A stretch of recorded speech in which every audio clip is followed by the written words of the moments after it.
এগুলো হচ্ছে কয়েকটি পাখি যারা অচেনা। তাদের বিষয়ে আমরা কিছু জানবো, সেগুলি পরে বলবো।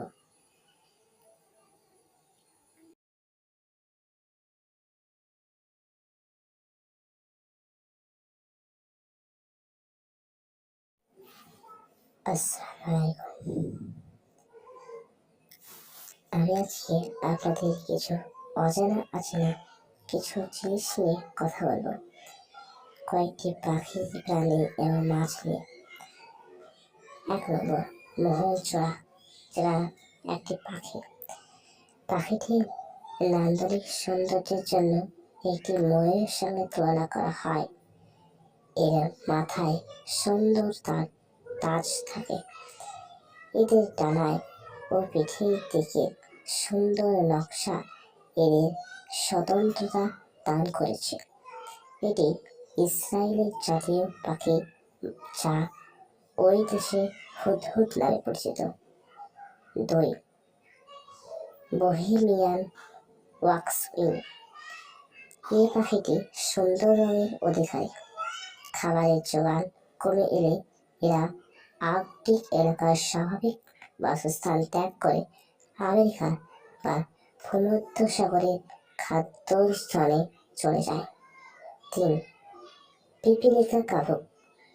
দৈত্যাকৃতি এই প্রাণীর নাম অ্যান্টাইল। এটি বিশাল দেশের অধিকারী হলেও এটি শুধু পিঁপড়ে ও উইপোকা খেয়ে বেঁচে থাকে।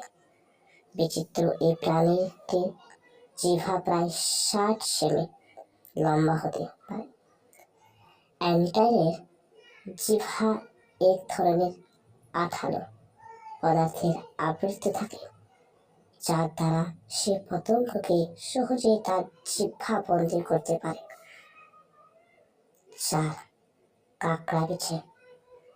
স্করপিয়নের মাতৃত্ব সুলভ আচরণটি খুবই চমকপ্রদ। স্করপিয়নের ছোট বাচ্চাগুলো তাদের বাবা মায়ের পিঠে চড়ে উন্মুক্ত পরিবেশে বিচরণ করে বেড়ায়। প্রাপ্তবয়স্ক না হওয়া পর্যন্ত এরা এভাবে সান্নিধ্য থাকে। স্করপিয়ন ডিম পাড়ে না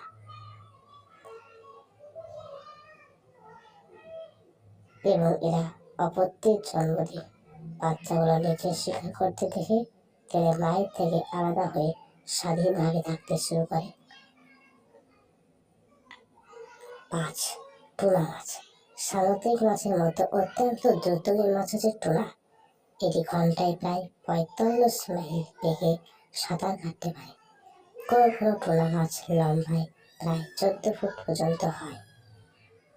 আজকে এই পর্যন্ত থাকলো, দেখা হবে পরের ভিডিওতে অনেক অজানা কিছু নিয়ে।